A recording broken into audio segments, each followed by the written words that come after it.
Dorothy Must Die, Chapter 20. When I got to Gert's cave, she was standing in front of the scrying pool again. Don't be too mad at Knox. He did what I asked of him. I could feel my anger bubbling up again, but I stayed in one place, and my fingers didn't feel like they were on fire. Yet. I'm not even sure if Knox actually knows how messed up this is, but you do. Why did you do this? Why did you tell Knox all that stuff about me? He has no right to know. I was somehow certain that Gert's moral compass pointed north, but she was ignoring it for the cause. Because we're running out of time, she said simply, gazing calmly into my eyes. Every line in her round face was fixed in its sincerity and curiosity. So that justifies everything? You just get to root around in my head and mess with me because it's convenient for you? Gert shook her head. I'm sorry, Amy. It's funny. We actually need your sense of good around here. Things have gotten murky after so many years of fighting her. We need someone to remind us that not everything is complicated. She was apologetic for the hurt she caused me, but not the action. Did that mean that she would do it all over again if she had the chance? If it meant I would agree to take down Dorothy? I couldn't think of any other way. Magic can be triggered by our strongest emotions, Gert said, turning away from me. It worked, didn't it? Gert focused on her scrying pond. It was smaller than the one in the war room. Although I was still bristling with frustration over her witchy doublespeak, I moved closer to see what she was doing. Ripples began moving inward toward Gert's finger as she mumbled words under her breath. A face began to appear in the water. I narrowed my eyes. A familiar face. Mom, I spat. There she was, looking completely the opposite of the angry, pill-popping mess that had been stormed away from our trailer, before the tornado, before Oz. It all felt like so long ago. She had a small band-aid on her forehead. Her hair was pulled back in a ponytail, and she was wearing jeans and a pullover sweater I've never seen before. She looked nice. She looked clean. But she looked sad, too. Is it a trick? I demanded without looking up. Maybe there was a part of me that couldn't believe she changed so much. Maybe there was a part of me that didn't want to believe she had changed so much without me there to help her. It's not a trick, Amy. I thought there was no other way to see the other place. She waved a hand dismissively. There are more things that can be done than people think. I can't let the witches in on all of my secrets now, can I? I reached out to my mother, feeling hopeful and scared at the same time, the water rippling through my fingers, but I couldn't touch her. The unfamiliar room she was sitting in was small and gray, and the furniture was that foam and wood kind that I'd seen in doctors' offices. Where was she? Was she in a shelter? One of those places they put people who had been displaced by disaster? She was looking under the cushions of the couch, then she moved on to a tiny kitchen area and began rifling through the cabinets. My gut twisted. I knew what she was doing. She was looking for her stash. I don't need to see anymore, I said. I'd seen this horror show before, but I couldn't pull my eyes away. Her face lit up like she found what she was looking for. She pulled it out and held it at arm's length. It was a sweater. My red one.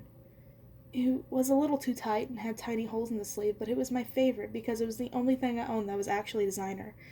It was dirty, covered in what looked like red clay road from which Dusty Acres was named. It had probably been tossed from the trailer during the cyclone. She hugged it to her chest. She wasn't using. She was just missing me. I balled my fists in anger. I'd spent years trying to clean her up, and the thing that finally made it happen was getting rid of me. You can access magic from the good places as well as the bad, you know, Gert said softly. I laugh. Maybe you haven't looked around in my head enough. There are no good places. You can decide what kind of magic you practice, just like you can decide who you are. In the end, it's really the same thing, but you don't have to be angry. What if I want to be angry? I snapped. Don't I have a right to be angry? Gert just shrugged evenly, but I kept going. Look at what I did back there when I was angry. I set the sky on fire and made it snow ash. Being angry works. It works a lot better than anything else I've tried. But imagine if you don't have to start there. Imagine if you got to start somewhere good. Yeah, well, I said, I can imagine a lot of things. That doesn't mean they're possible.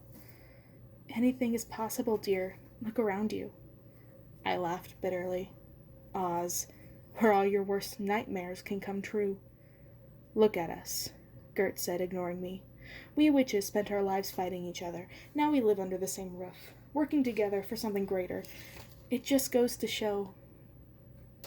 I tried to imagine becoming besties with Madison Pendleton after years of her torturing me. I shook my head. But Gert wasn't talking about Madison Pendleton. Not really. She was talking about my mother. I felt like if I forgave her, I was just asking for her to hurt me again. Why are you pushing this? I asked. My mom's a million miles away. It doesn't matter. She's the voice in your head. And you want yours to be in there instead? I want yours to be, Amy. I refused to look at her, refused to be taken in by those warm grandmotherly eyes. I knew what was behind them. I kept staring at the water, but when Gert didn't respond, I looked up to see her fading into white smoke. Well, clearly she was done with this conversation. I looked back down. The image of my mom was fading away. As it did, the water began to bubble. Steam began to rise from the roaring, angry water. The pool was boiling, and I knew it wasn't part of Gert's spell. I was the one doing it. Forgiveness can get you places, I guess. But sometimes you need to light a fire. I sank into my bed that night without bothering to change out of my gown. I'd seen Mom. I'd done magic. It bugged me that even now my mom was tied to everything I did. Was she seriously still screwing with me from a gazillion miles away? I couldn't blink away the image of her in the scrying pond, all cleaned up and holding on to my sweater. It made me sad. It made me miss her. But it didn't magically erase the years of other, grimmer things. Sleep felt as far away as home. The next morning, I was almost glad to remember that I had a session with Knox. I needed to punch something. That I would get to punch Knox was an added bonus.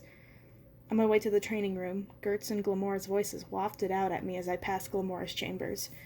Something about their tone, hushed yet sharp and full of warning, like they were talking about something secret, made me stop just outside to listen in. Don't encourage it, Glamora. Whatever do you mean? You know exactly what I mean. That girl has more cracks in her than the road of yellow brick. Knox will break her in two. Or she'll break him. Don't pretend you are never young. She has no real connection to any of us, but she and Knox, there's something there. We are bound. She is warding to me. That's not enough.